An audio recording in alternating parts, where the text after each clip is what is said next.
Hello, everyone. So today we are here to promote a campaign which is mentioned as a Save a Life. Anyone can save a life.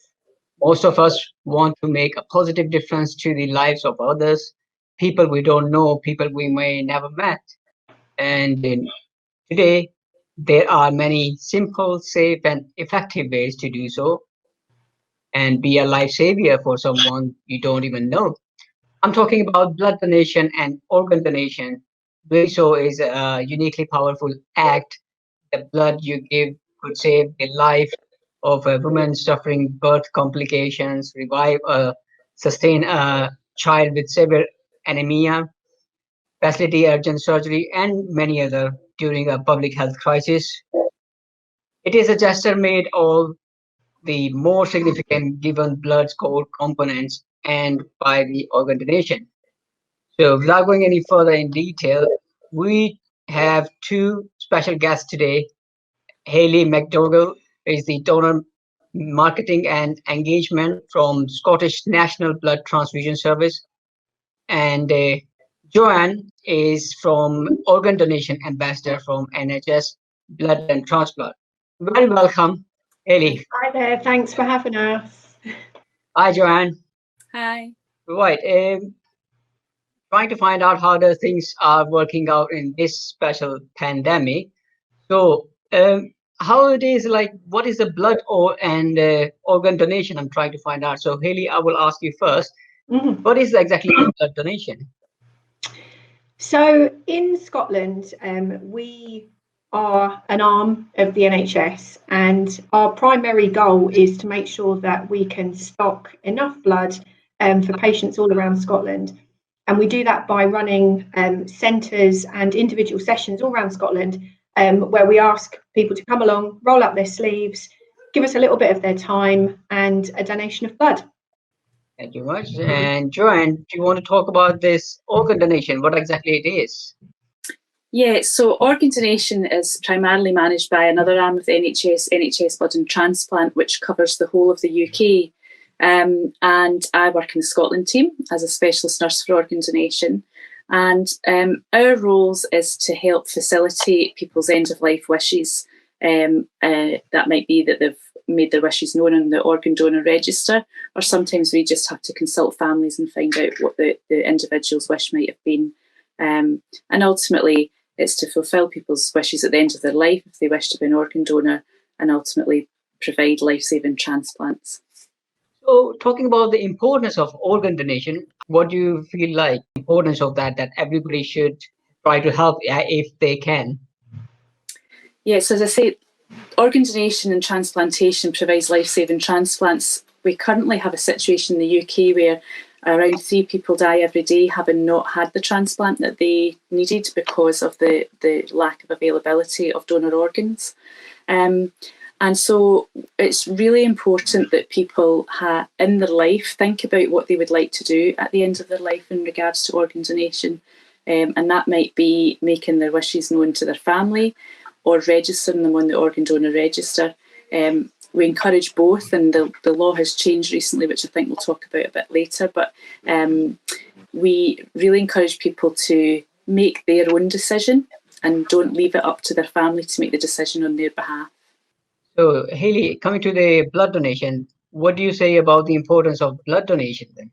It's really important. It's vital to the NHS. It's vital to thousands and thousands of patients and their families.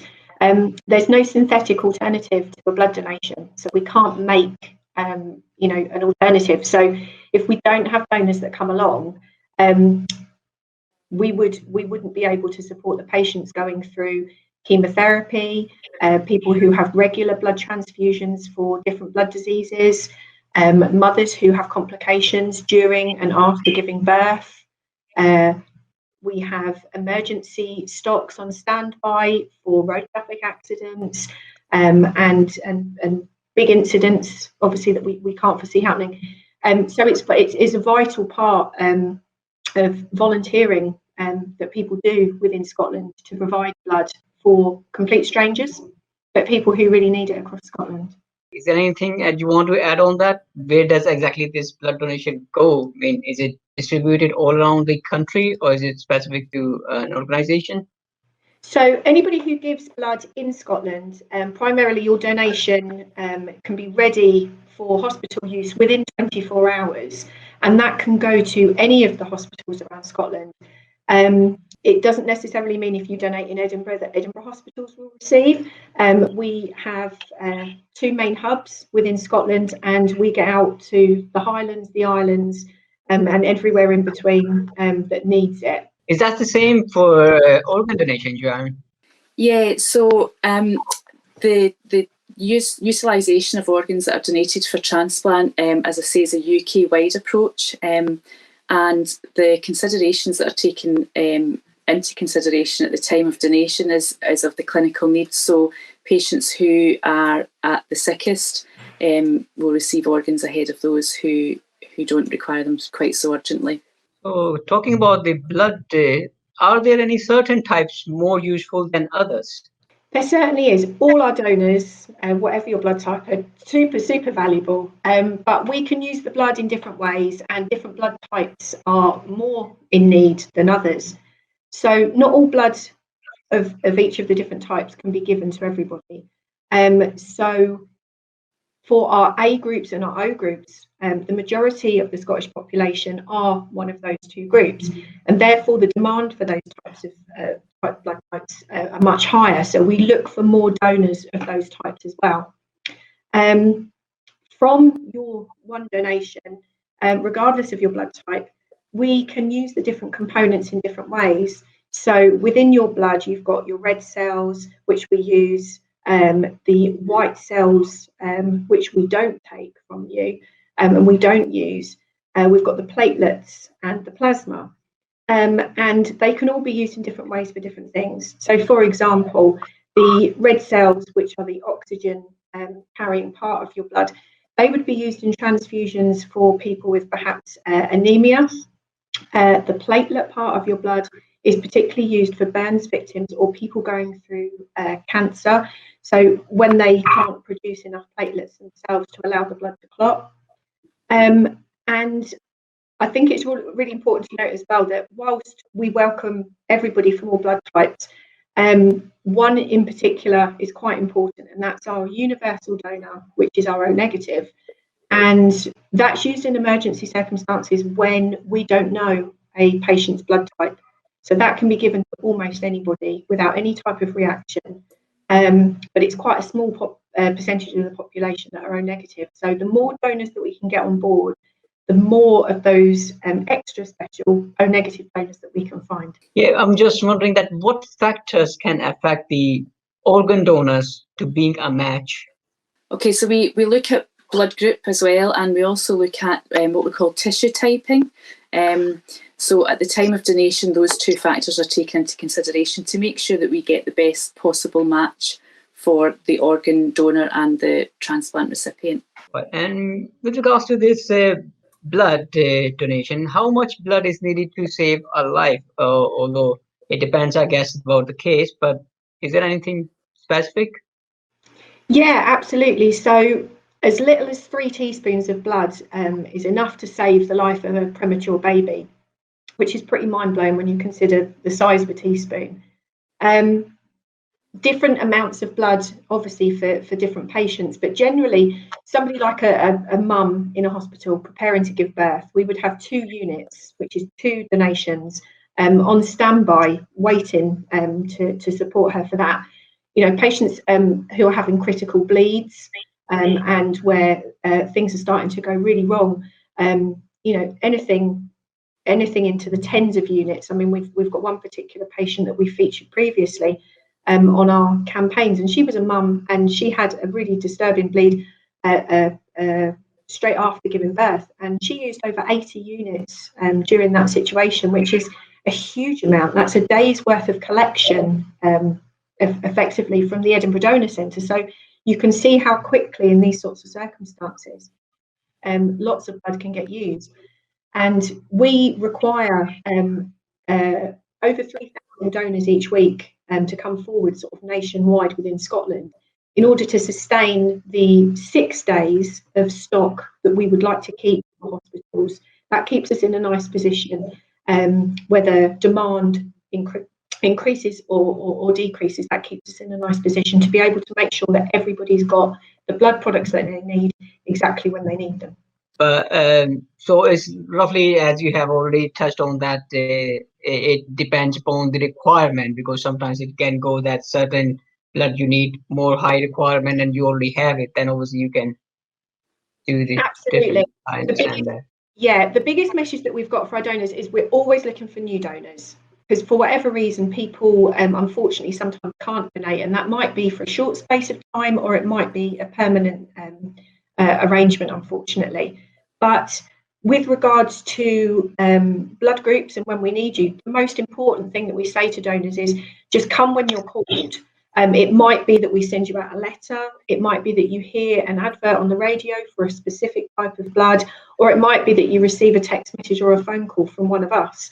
And we do that quite often. We look at blood stocks and say, actually, that particular type of blood is looking like it's being used more in hospitals.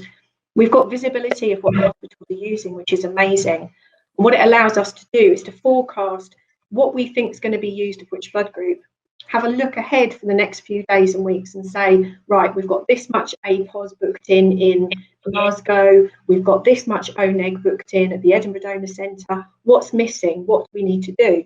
And that's when we can reach out to the public and say, right, it'd be great if you could come along on Wednesday to your local community centre, because we've got some spaces and we could really do with your particular blood type.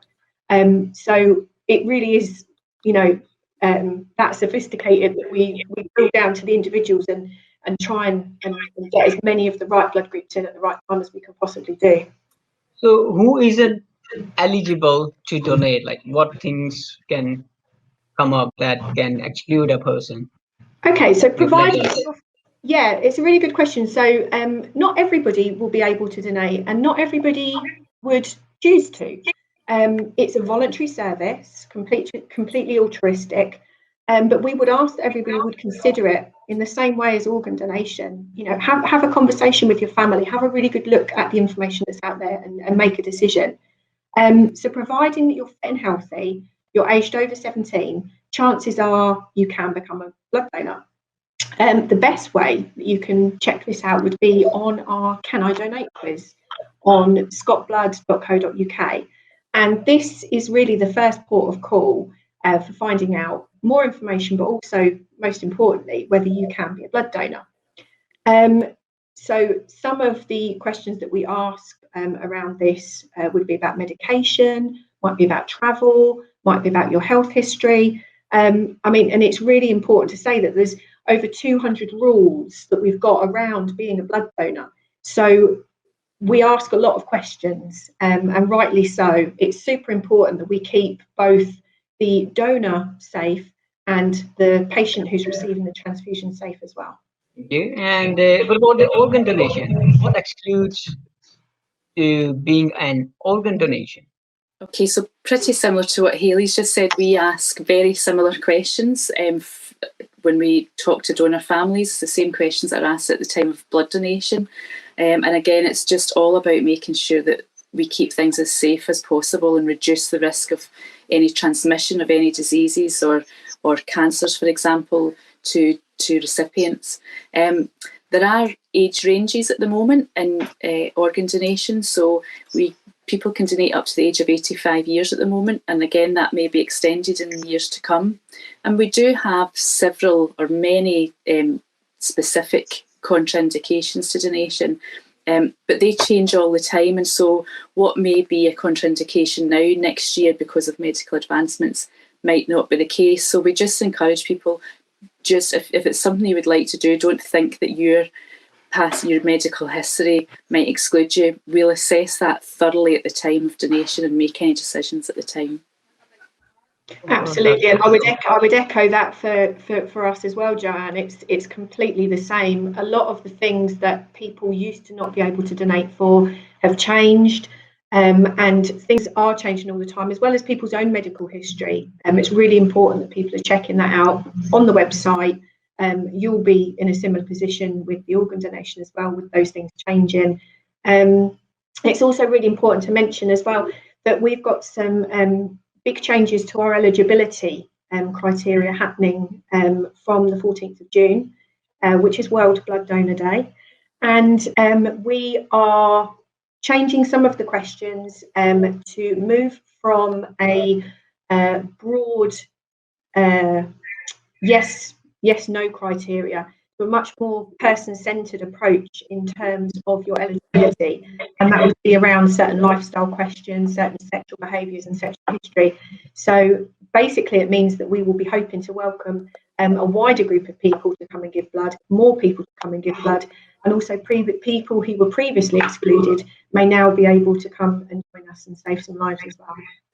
Right. And a main question that how do people get involved and become a donor? Well, if it's about giving a blood, where can our students can go and register the blood?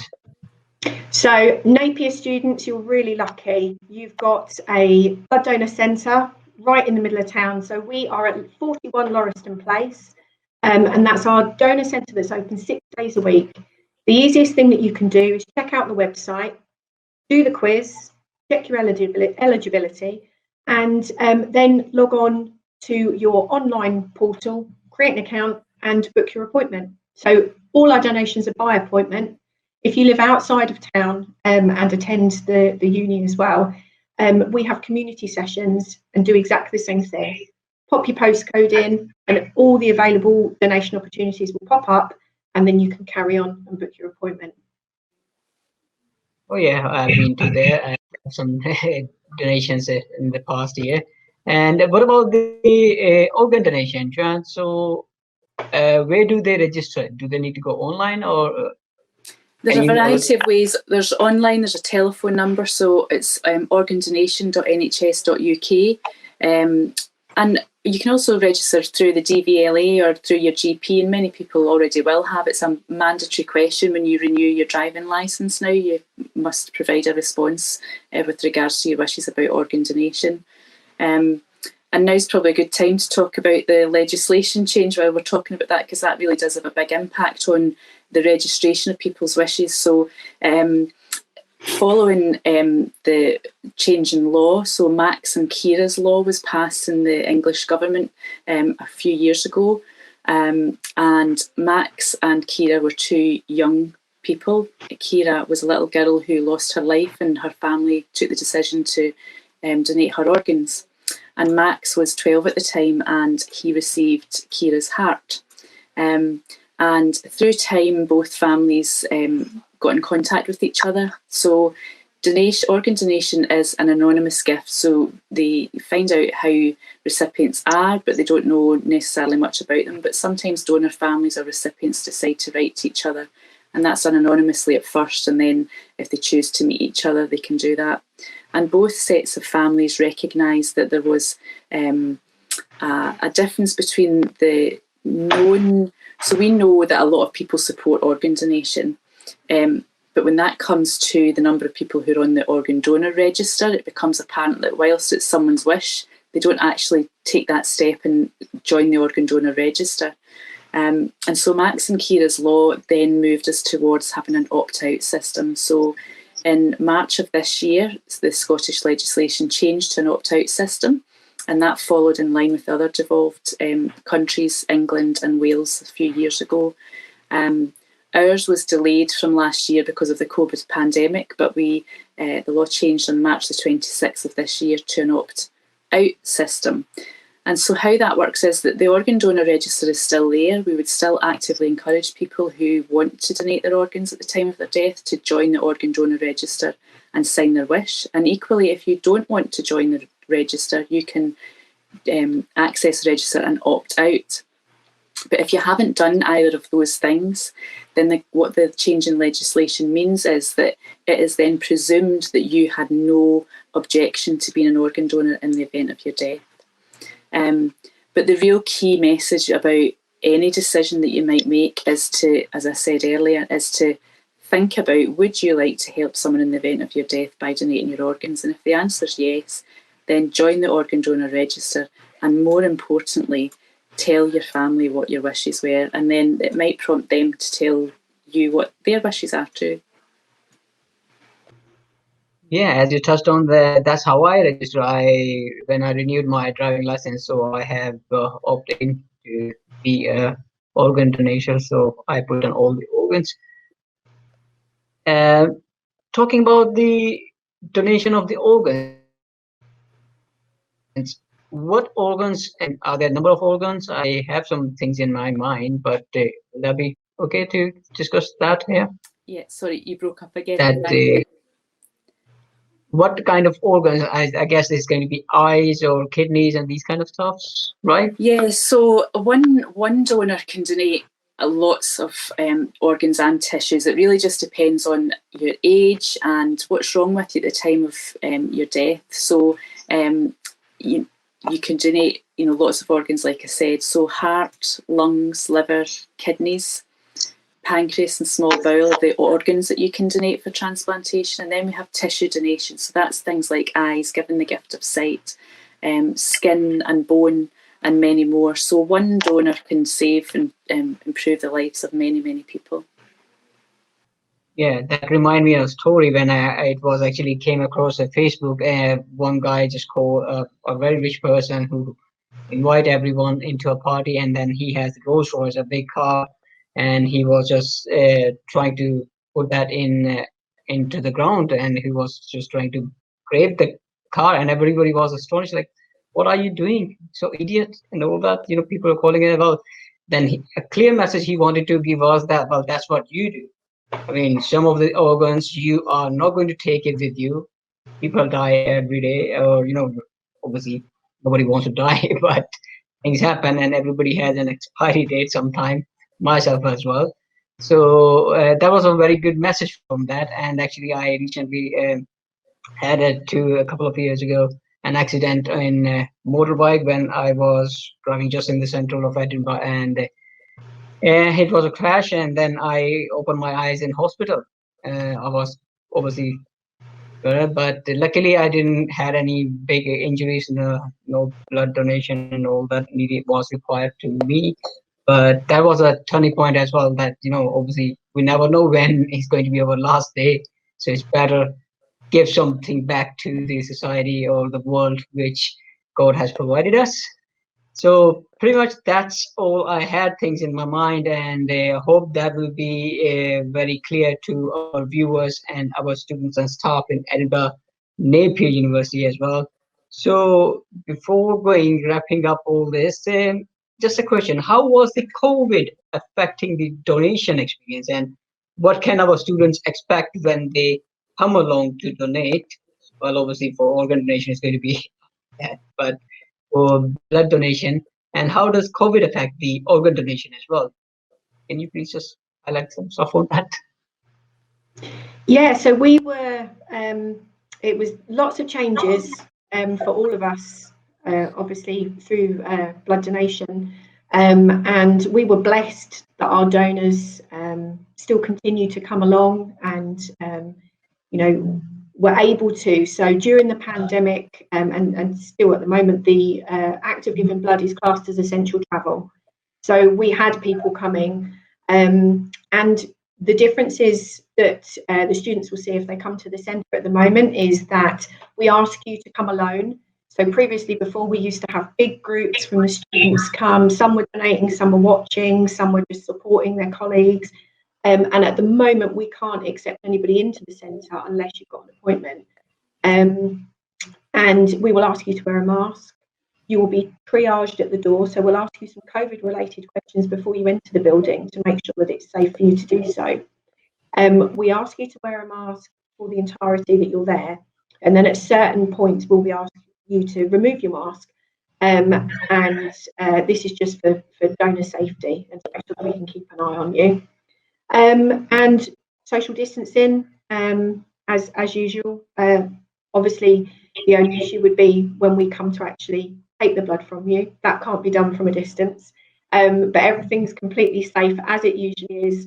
And you'll be pleased to know that the biscuits are still there. That's not been taken away. So big full selection of biscuits when you come along and donate.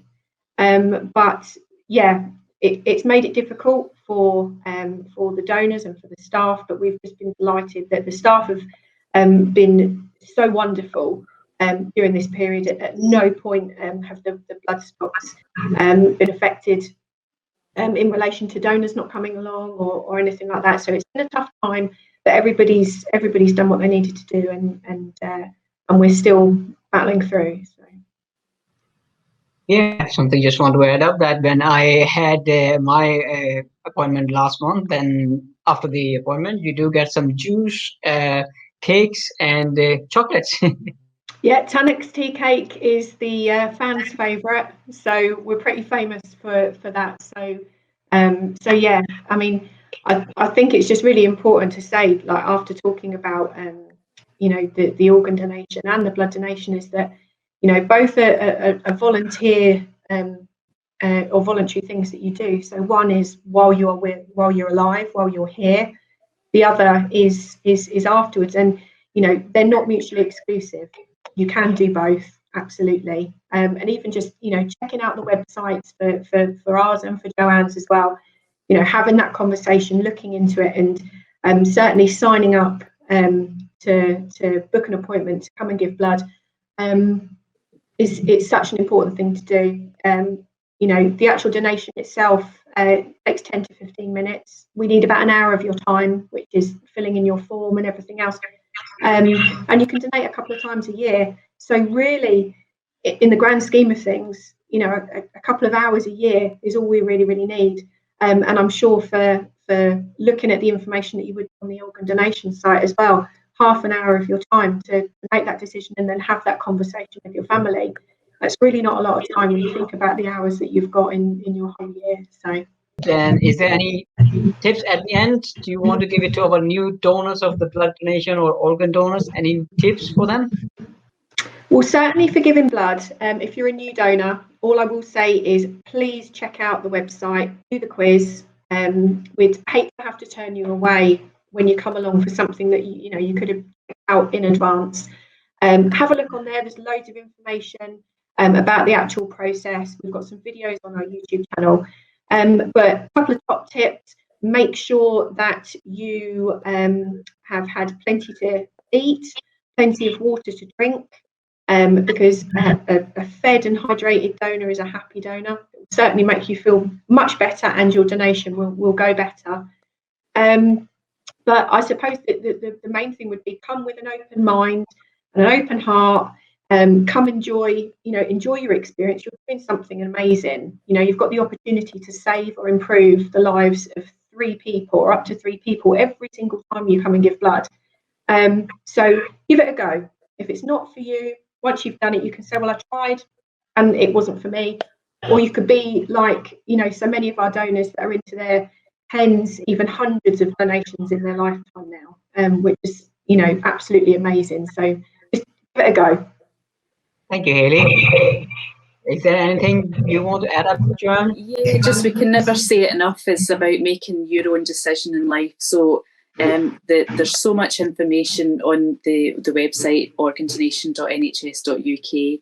Go on there, read up about it, and make your decision and talk to your family. It's much more easier for families when they know what your decision was.